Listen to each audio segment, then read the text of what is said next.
Thank you for being here with us today or watching this session later at your convenience. Today, we are talking about the APR with Dr. Jacob Farbman. And this session is called Advance Your Career with the APR.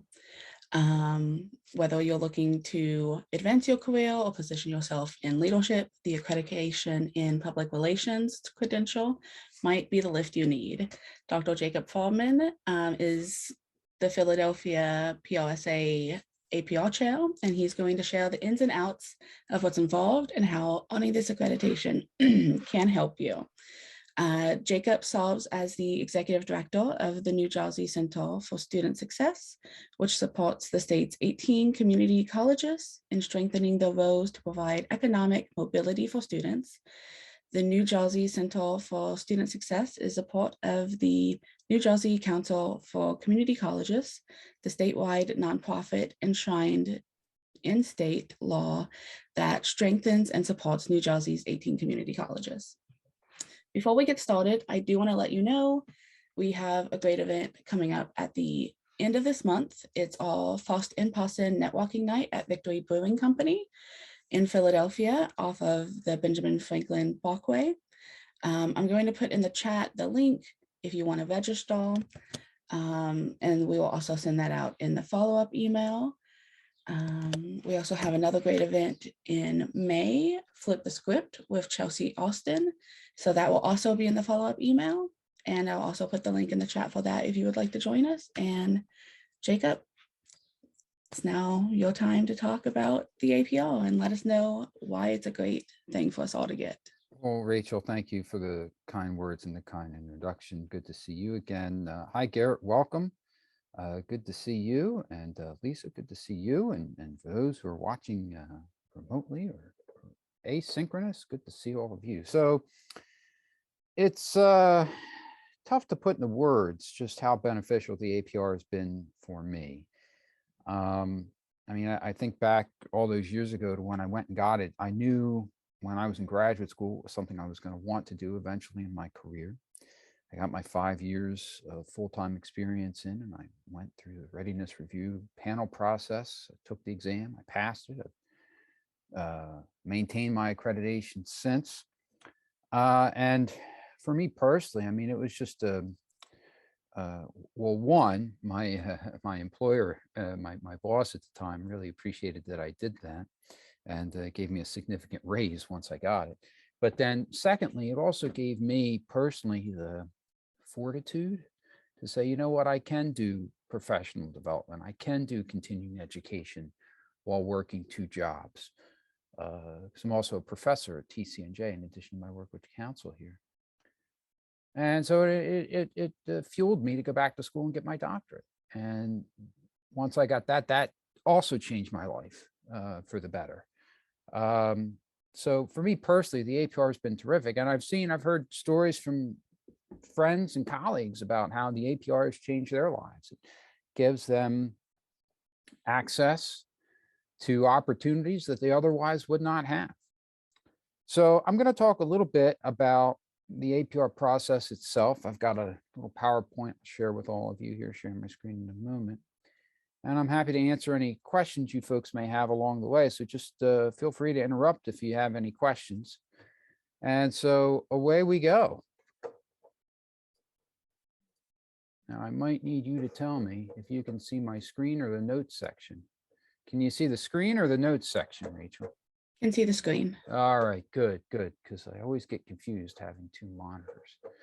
So this is our APR Lunch and Learn. Here we go. And so I think this is something that people find to be very intimidating, and it's not. It's looking back on it, it's not as intimidating as some might think it is. It's interesting. We just did a panel last week. I participated through PRSA National. They do a national boot camp.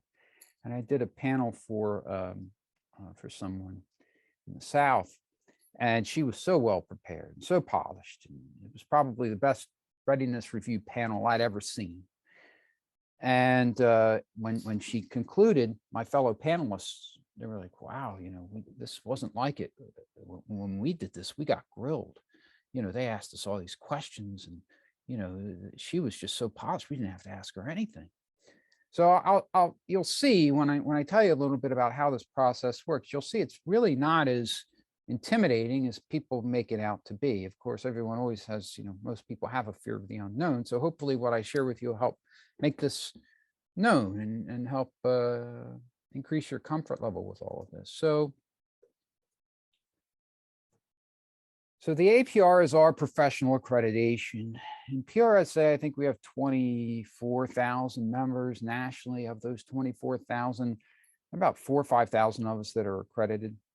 And interestingly for me, when I did this, I've made my bread and butter working in higher education, particularly in the community college space. There were less than 10 of us when I got my accreditation who worked with community colleges who were accredited. That number has since changed. I like to think I was one of the trailblazers at the time. But it's earned through this rigorous process I'm going to talk about. It dedicates your commitment to the profession and advancing the profession, that you have a broad and comprehensive knowledge of strategic public relations. I think that's the thing that the APR sets apart. There are those of us who are tacticians, and we start out as tacticians, writing the news releases, doing the media relations, handling the social media, running the special events. There are those of us who are tacticians, and the APR elevates you to that strategic counselor role. It demonstrates a high level of experience and competence. So this credential is agreed upon through 9 organizations, and they're listed here. You'll see PRSA is one of them. But I know one of our sister organizations, National School Public Relations Association, I know some folks that work there, knew some folks that work there.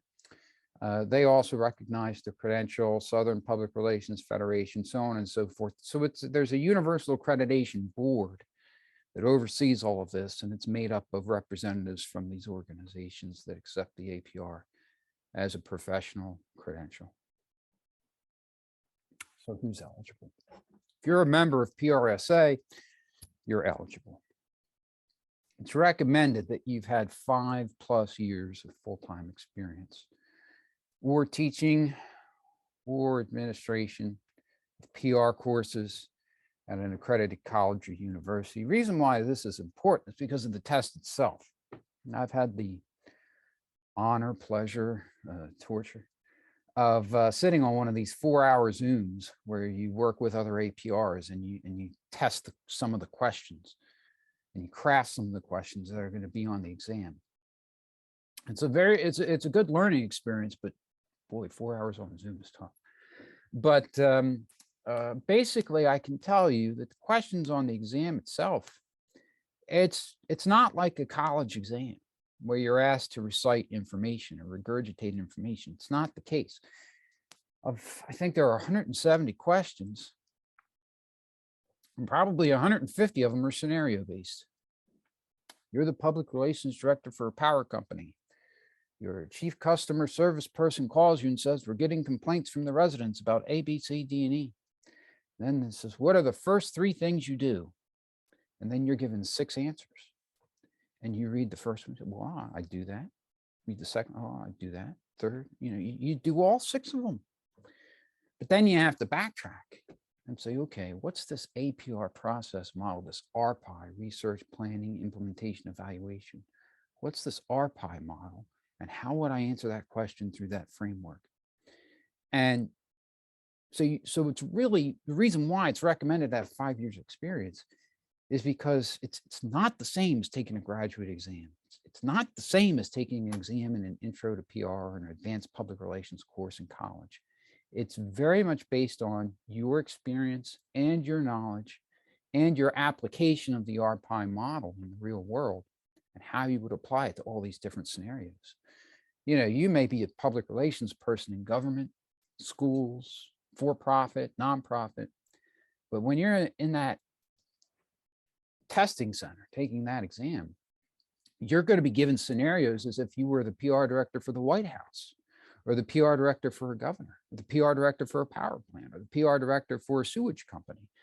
So you're going to have to take this very transferable skill set of the RPI model and public relations, strategic counseling, and apply it to different industries in these different scenarios that you're given. So it costs $385 to take the exam, and some organizations, I believe PRSA is one of them, refund part of the money to members once accredited. Now, years ago, I got a check in the mail for $200. Me being me, my employer paid for it. So I took the check and I took it to my employer and I gave it back to my employer because I didn't pay for it, but my employer did.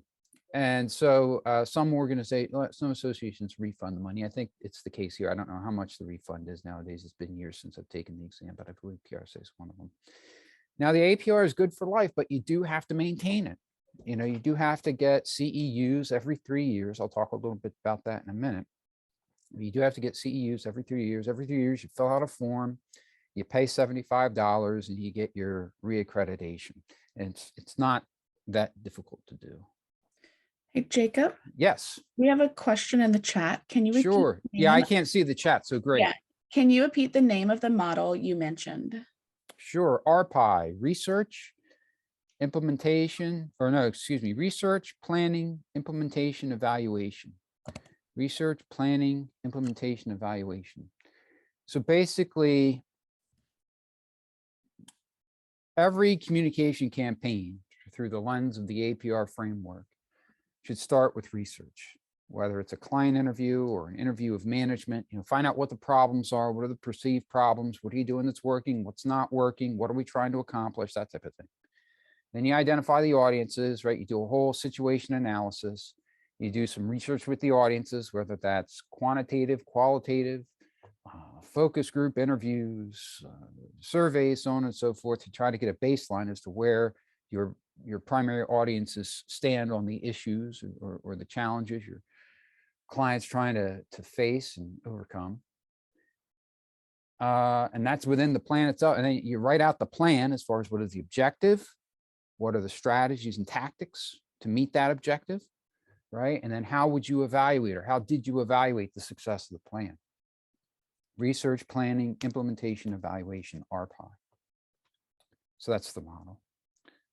And what we do, I'll talk about it more later, but what we do is when you go for your panel presentation, there's a whole questionnaire you have to fill out. And part of it is, tell us about a campaign that either you worked on or you oversaw. And we want to see you write out the campaign with that RPI model. What's the situation analysis? Who are your audiences? What's your budget? What were your constraints? Did you do a SWOT analysis or SOAR analysis? What were your resources? What kind of research did you do on the front end to get the data that you needed to inform your objectives? What were your objectives, strategies, tactics, and how did you evaluate it? Full disclosure, I did another one of these readiness review panels not too long ago with someone who had no coaching from an APR chair. She just decided she wanted to get this credential. And she went on, I gave her 30 minutes to talk about her project. And she was talking about a brochure that she put together. Right, this brochure and why research is important in designing brochures, this, that, and the other. And I could see on the Zoom, my colleague APRs, they were just zoning out. I was too generous to give her 30. I just cut her off. I said, look, your work you did is great, but did you talk to an APR chair? No, my chapter doesn't have one. Did you talk to any APRs? No, I'm doing this all on my own. And so I said, well, we're going to fail you. We can't advance you because you're not using this model. You've got to go back to the drawing board and look, call me, I'll help you. Call me, I'll coach you through this. So, it has happened where we have people come to the readiness review panel and they're not ready. They just don't understand the whole concept of what they're going to be tested on in the computer-based exam. So I share that with you for what it's worth, in that with me as the APR chair, I am a coach. I want everyone who wants this APR credential, I want to do everything in my power to support you to get it. So I want to meet with you. I want to talk to you, find out what your time frame is. I'll support you along the way, help you find a mentor. I mean, we have a number of APRs in our chapter who want to be mentors to folks who want to go through the process. So I'm here to coach you along the way so that by the time you've completed your panel readiness review panel document, you're going to pass and you're going to be recommended to take the computer-based exam. I'm not going to give you the green light to do the panel if I don't think you're ready to pass that panel. You know, we want you to be successful. I didn't sign up for this position to fail people. I signed up in this position to make sure everybody gets their credential. If they ask to get it, they seek to get it. So basically the way it works is you go to the accreditation website, you formally apply. I think you have to pay the application fee up front, that $375 or whatever I said it was. You have to pay that up front. And you apply online. And then you'll get an email or a letter saying, congratulations on your journey to earn the APR. Once you're recognized as applied, you have 1 year. You have 1 year to sit for the computer-based exam. And so there are many steps that come before that. You've got to go through this panel first before you sit for the computer-based exam. You study for the exam itself. You look at there's an online, there's a guide, there's a study guide that's helpful. We also, through the PRSA Philadelphia chapter, we did a series of free APR workshop bootcamp courses last fall as a membership benefit to all of our APR, or excuse me, all of our PRSA Philly members. So, you know, if you were to get in touch with me and say, Jake, I want to do the APR, then one thing I will do is I'll send you the links to those free courses. So you can go through those free courses. If you wanted to do the course that PRSA does nationally and pay for that, you could do that as well. Also in the study guide, you'll see what textbooks to get. I would say definitely have to have the Associated Press style book and libel manual, because a lot of the things on communication law come from that libel manual. Right? They're not going to ask you, does the period go inside or outside the quotation mark? They're not going to ask you that on the test. They don't care about that level. They care about strategic thinking. So they want to make sure you're well versed in communication law. And a lot of the communication law questions come from that libel manual in the AP style book. So that's an essential resource to get.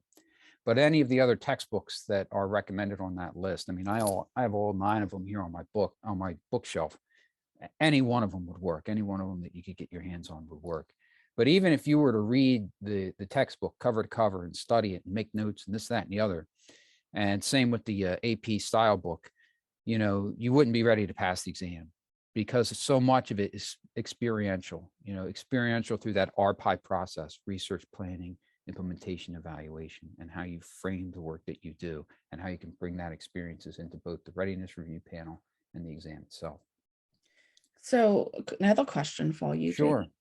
Jake. So you said you apply, you pay that $380, you study, you go through the panel presentation. If you had said you had someone who you didn't feel they were ready, you sent them back to study some more and to help get them ready. If that's all still within that 1 year, that $385 applies still, right? Or I no? think, you know, I have to look that. That's a good question. I have to look that up because it's been so rarely since I've had my APR. That was the first one that I've ever failed that we all collectively failed in a readiness review. I think you have some time to go back to the drawing board, retool your readiness review presentation, and then go back into it. I think if you fail the exam itself, you can then reapply. You then have to pay the money again, and you have to reapply, and you have to do it again.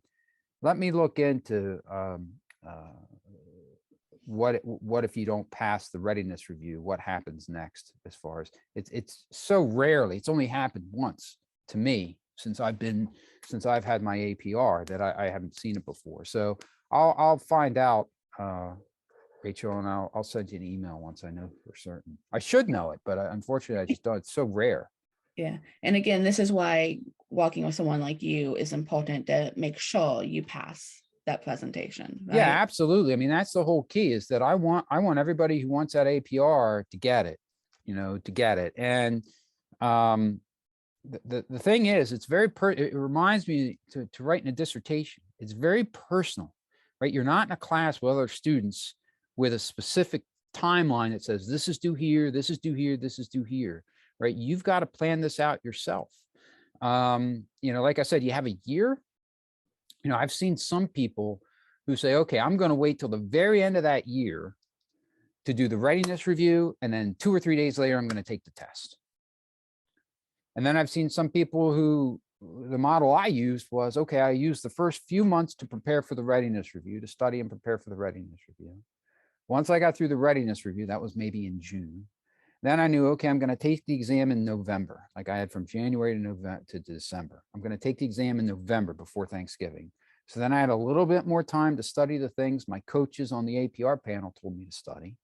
And then I felt like I was ready when I went in for that exam. And fortunately, I passed. And that's the other thing too. You do the panel presentation, you study, you prepare, you fill out your questionnaire. You have to send your questionnaire to me, the APR chair, I want to say 20 days before when you want to have your panel. So you would talk with me. I would work with you to schedule your panel. We do have the flexibility to do panels both in person and remotely online. We can do panels remote. All the panels I've done in the last 2-3 years have been remote. The last one I did was maybe 4 years ago in person. They've all been remote. So we can do a panel presentation remotely via Zoom or another web-based platform. I would then work, once you say, okay, I want to aim for this date, I would then work to find three APRs who do not know you. It can't be someone that you've worked with or who you're buddy with. You can see the ethical lines there. I would find 3 APRs who don't know you, who would sit with me, and those 3 would be your APR panel. I would not be your panelist, but I would sit in and listen. I like to just sit in and listen on APR reviews, at least how we do it here through our chapter. Why is that important? Because then after the readiness review panel, which includes, you would give a presentation about this campaign that you did or worked on, the APR model. And then the panelists would ask you all kinds of questions. They might ask you, the question I asked last week's was, if you had this all over to do all over again, money wasn't an issue, time wasn't an issue, resources weren't an issue, approvals weren't an issue. Is there anything else you would have done differently on the formative research side? And, she smiled and she was like, yes, I would have done an audience survey, boo, boo, boo, boo, boo. And I actually proposed doing an audience survey, but the boss said no. So I did a stakeholder survey instead, so she was able to go to, getting that direct input from audiences as a key part of practicing public relations under the APR moniker. And so, as soon as she answered that question, I thought, oh, she's gold, she's good, So people will ask you those questions just to try to see, okay, how aware are you of this model that you've learned about in these prep courses and what the test is going to expect of you. So you pass the panel presentation, we send the papers into Kathy Mulvihill, who runs all of this through PRSA, New York City, or the national headquarters in New York City. And then you get an email that says, congratulations, you've passed your panel presentation. You may now schedule your computer-based exam. Now, I believe it's Prometrics is the name of the organization, Prometrics. And you can schedule the computer-based exam in person. You can go to the testing center, or you can do it remote proctor. But I've been told, I learned last week, someone who did it remote proctored, that you need to be in a room that has nothing in it. And they're going to make you pick up your laptop and show all around the room that you don't have anything under your desk or any posters hanging up. I've got posters and flip charts and stuff. My office would not be conducive to taking the APR remotely. They would fail me if they saw all this stuff when I logged in. So you have to be like in a completely clean room remotely to take the exam. You have about, I want to say 3.5 hours to take the exam. I said it's like 170 questions. Then you take the exam. Right there, I was told nowadays it's a very quick, you got to pay attention. As soon as you hit submit on that last question, it'll flash and tell you if you passed or not. It's real quick. Won't tell you your score. You never know what your score is. It'll just flash and tell you, congratulations, you passed, right? I'll tell you right there. And then in a couple of weeks, you'll get a more formal email and letter from PRSA telling you, congratulations, you're an APR, and don't forget to maintain your APR. So I'll talk a little bit more about all of this in a moment. I might have talked more just from this slide alone. I've got all the details on these other slides here. So applying.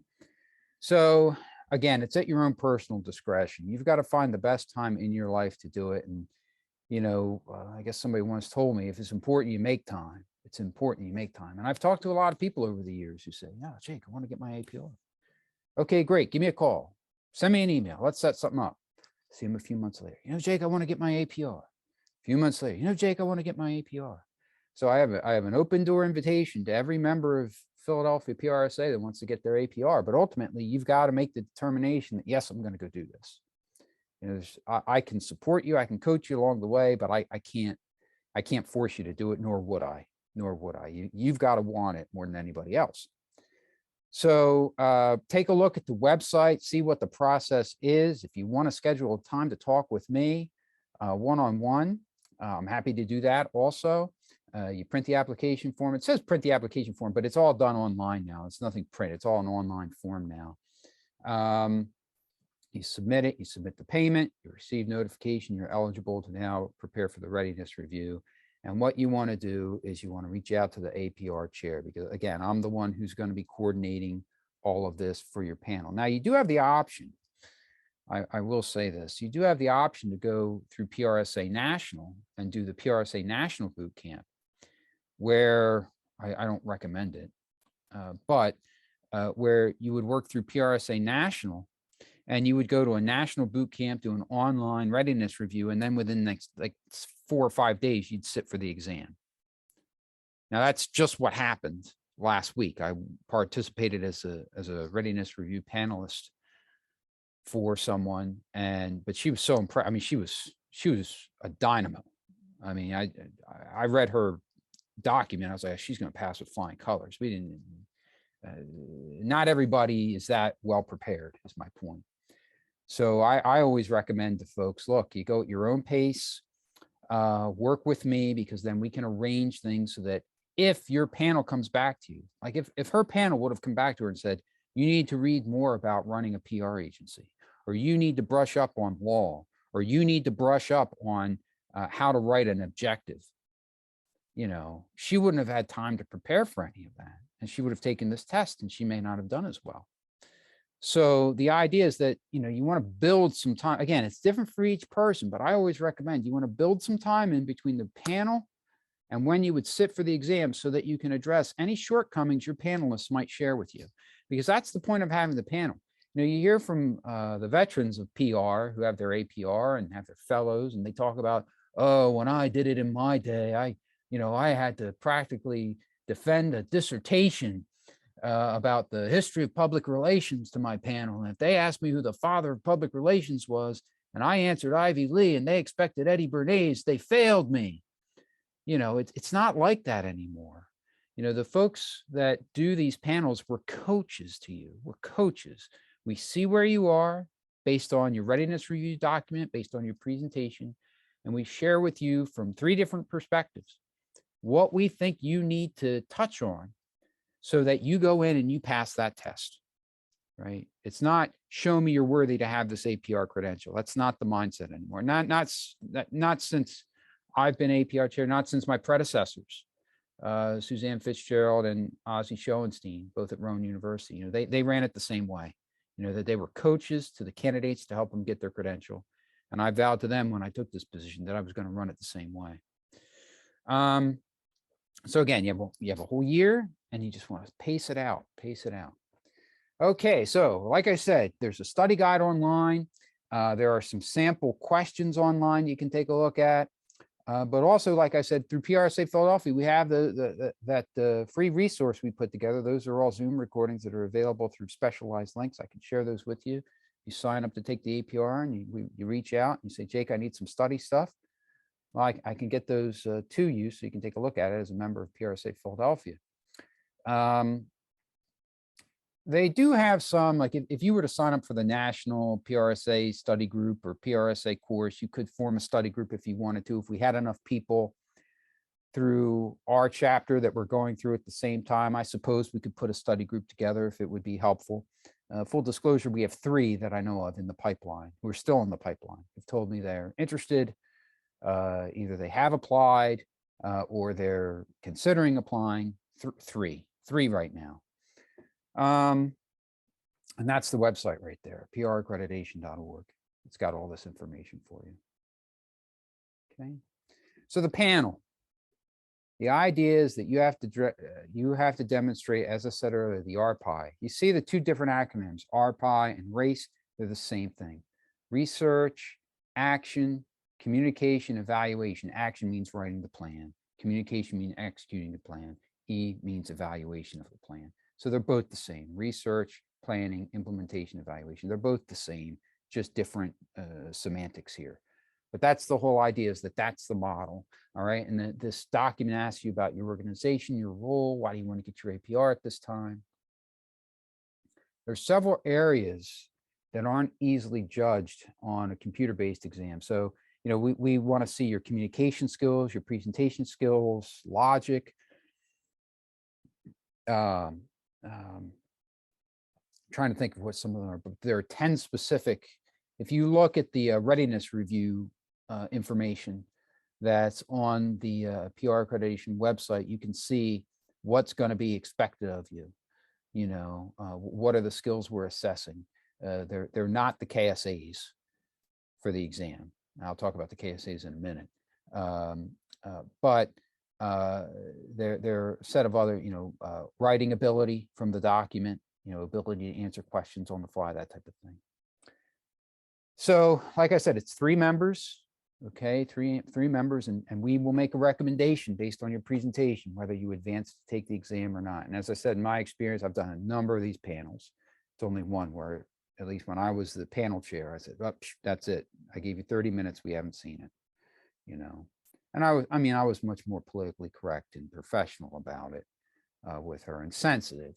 I wouldn't want to be someone who put all that work in, not get any guidance, and be told, oh, you fail. I was much more sensitive about it. But I have a flair for the dramatic, hence why I'm sharing it the way I am here.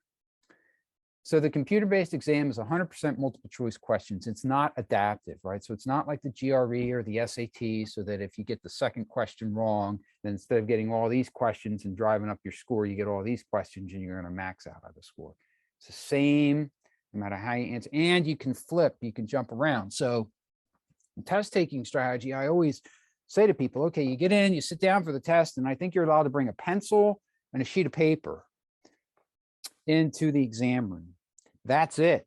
Everything else, your driver's license, your keys, that's all locked in a locker somewhere. And you're sitting in this Prometric exam station, right, at this computer. And so you can, low-hanging fruit, go through the 170. If there are easy questions, and there are only be 10 of the 170 that are easy, get them out of the way, do them. And then you have some, then you go back and, like, if it's really difficult, you can mark it. Like if you read it, it's because if this is a difficult question, it's going to require a lot of thought. It's one of those scenario-based questions that you have 6 answers, all 6 could be right. Okay, I'm going to mark that one. And you can mark the ones that you need to go back in. So then you go back and then you go through the ones you didn't mark, you get those done. Then you go back to the ones that are marked that require more thought, boom, and you just boom, piecemeal, go through it. And then if you get on one and you're stumped, you skip it, you go to the next one, right? And you get as many of them answered as possible. And 3.5 hours seems like it's a long time, but man, let me tell you, that time flies. It flies right by. It really does. Everyone I've talked to who's taken the computer-based exam, whether it was in the Prometric Center or if they did it at home, it flies by, or in their office, I should say, remotely. They did the test remotely. Here I say 3 hours and 3 hours 30, 3 hours 45 minutes. Prometric, as I said, you'll get the preliminary results immediately. Now, back in the day when I did it, I got a printout, and the printout showed me all the KSAs and what percentage I got right in the KSAs. And then I was able to do some quick back of the envelope algebra to figure out I passed the exam. And lo and behold, I got the letter a couple of weeks later saying, congratulations, you got your APR. So here are the KSAs, and there's more information on this on that PR accreditation website. Research planning, implementation, evaluation, it's 30% of the test. That's the RPI model. That's 30% of the test, 30% of the test. All right, then leading the public relations function, 20% of the test. Managing relationships, 15%. Ethics and law, 15%. Managing issues and crisis communication, 15%. Then you look at this. Communication models, theories, and history of the profession, 5%. So you could get every single one of those communication models and theories and PR history. You get every single one of those wrong and still pass the test because it's only worth 5%. It's only worth 5%, right? So that's why I said, you don't have to tell me who the father of public relations is. You got to tell me what research would you do? What kind of attitudes are you trying to crystallize, reinforce change? What kind of behavior are you hoping to change or reinforce that ultimately leads you to that mutually beneficial interaction between your organization, your audiences, and the other constituents your organization serves, right? And how are you using communication as the tool to do all of that, right? So it's a lot more complex than where's the period go with the quotes with the news release, or how many characters do I have in a tweet if I'm doing a social media campaign. We're about strategy.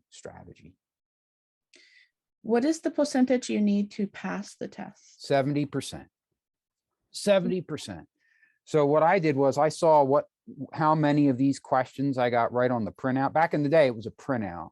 And I think now they just flash a screen that says, congratulations, you passed. All right, so I said, okay, if this is worth 30%, then 30% and I got, okay, so I got that many points. And I was able to just use some algebraic formulas. Don't I mean, it was 20 years ago. And so I was able to determine, oh, must be my score, which was better than 70. So I was like, all right, 100. I don't want to give any false pretenses. I certainly didn't get 100, but I was like, all right, it's a little better than 70. I'm going to be just fine. Right, I'm going to be just fine. But then back then, it wasn't as instantaneous as it is today. I had to wait 2 weeks. I had to wait 2 weeks before I found out through the mail, snail mail. I think I still have the letter here somewhere that I got approved. All right. One of the things I also wanted to share, this APR excellence program we did virtually last fall, we covered all of these except for the last one. It wasn't just me. We had a host of APRs from our chapter step in and do a lot of the presentations on these to help prep you folks for the exam. And we did everything except for the last one. We figured 5%, we're not going to spend 2 hours a night on 5%. That's the stuff, the models and the theories. That's the stuff you can get from the textbook. All right, let's see, what else do I have here? Maintenance. So once you get your APR, like I said, you have 3 years. You have 3 years. And the idea is that you have 15 CEUs. One of those CEUs has to be an ethics training, and that's easy. You go on the PRSA website, you look at the pre-recorded webinars. Each webinar counts for half a CEU. As soon as I found out about it, I spent a morning. I watched 2 webinars. I got the email receipt that I registered for them. Okay, I can put those on the form. There's my 1 CEU in ethics. I'm done with that. All right, 7 of the CEUs have to be in continuing education and professional development. If any of you work in higher ed and teach a course, that counts, right? The number of credits your course is counts as a CEU, but you can also get points for professionalism, public service. If you earn your APR and you are an APR panelist, you can get a point there. You can get a CEU for being a panelist. If you mentor someone through the APR process, you can get some points for that. You give presentations, you have journal articles published in PR Tactics or blog published somewhere, you can get some points for the things you do. It's very robust what you can get points for towards your accreditation. And all of that is on the PR accreditation website under the maintenance section. So you submit this form, $75 fee, and then you get a letter saying, congratulations, you're reaccredited for another 3 years. There's the website, praccreditation.org. And here's my contact information. There's my email address for any of you who may be interested in pursuing your APR. And I would strongly encourage you to do it. There are a lot of benefits to it. Number one, of course, is that it's going to open those doors to you. I mean, even to this day, if you look on the PRSA job board or the PRSA Philadelphia job announcement comes out every Friday, even to this day, you're going to see senior level PR positions, and it's going to say APR preferred, even to this day. So it is a industry recognized post-secondary credential that could lead to value to you, for you. And you never know what else it could do for you in your career. You never know. I'll share a little ancillary story. Let me stop sharing. You know, for many years, I had written some stuff for PR tactics, and I would submit it, and no. Then I get my APR and I submit something. Oh yes. So as soon as you get your, it's like an open door. If you want to be published in one of the PRSA magazines or newsletters or in the blog, you know, there's another one. Somebody else did one on earning your APR, and they asked me, okay, no problem. You know, so it opens doors for you if you want to add to what you've done to advance the profession, whether that's through journal articles, blogs, presentations at conferences. My goodness, not just presentations at conferences, but you know, being asked to speak at conferences and things of that nature. It really does help. It makes a tremendous difference. And as I said, for me personally, it made a tremendous difference for me. It gave me the confidence to say, okay, if I can get my APR, then I can go back to school. I can get another credential. And both of them changed my life for the better. So with all of that, I hope all of this was helpful and that I didn't ramble too much. And I left some time for questions and comments. And from this fine group of individuals, I'll even take rude remarks. I just want to say thank you for the great session. Thank you. Oh, you're welcome, Rachel. Happy, delighted to be asked and honored to be a part of it. So how many people, since you took over the APR chair, have you seen through the process? Through our chapter, only one. Only one? Pre-pandemic one. And then I've been on, well, even before I was APR chair, I'd been on 2 or 3 readiness review panels. And then now I think I'm up to 5 readiness review panels total, including the one that we did not too long ago. Yeah, it's interesting. Like I said, you know, people say, okay, we want to do this, we want to do something. I've had,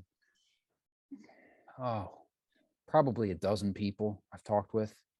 You know, I give them all the information, and, you know, they just have to let me know when they're ready, and I can help them schedule their panel. And the idea, though, is like nobody likes surprises. So I always like to develop these good working relationships with our candidates so I can support them the whole way through. So in other words, if someone gets an email from PRSA National saying, congratulations, you can now pursue the credential, I get copied on that as the APR chair. And then I'll reach out to that person and I'll say, congratulations on your journey. We want to help you. I want to help you. Here's my email address. Let's schedule a time to meet. And so the idea is, like, I'd rather have that conversation earlier, because I don't want it to be, you know, that person has a year. I don't want it to be November and that person emails me out of the blue and says, I need my readiness review next week. Well, it doesn't work that way, because everybody's busy. I can't get 3 APRs together to be a panelist in a week, let alone the rule is I have to have your readiness review document 20 days before your panel so that I can share it with your panelists so they have time to review it and post questions and things of that nature, and then ask me any questions they might have. So it's a process, and you have to, and you know, we have to respect the process. But I always like to have those relationships with our candidates earlier, because again, I want everyone to get the credential. And with that, Garrett asked a great question in the chat. What is the best way to get a copy of the free APR bootcamp courses?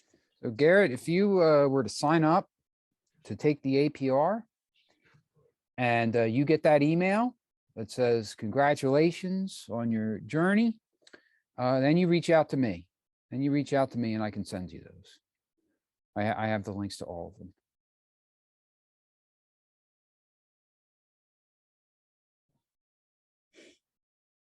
Any other questions?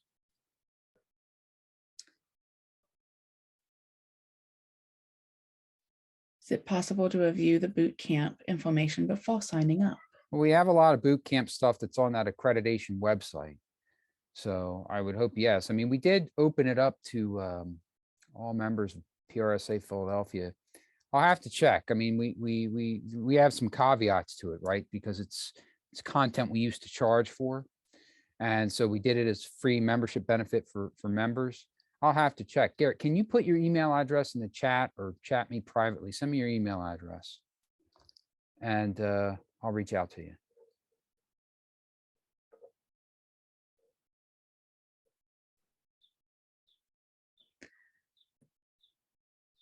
Thanks, Garrett. Yeah, please send me an email, jfarman@njccc.org.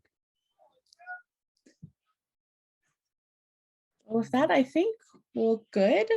Thank you again for sharing all of welcome. this great information with us. And again, if you would like to join us at our next 2 events, we have an event coming up on April 27th at Victory Brewing Company on the Parkway. Information will be in the email that you get post-event. And we also have a great event happening on May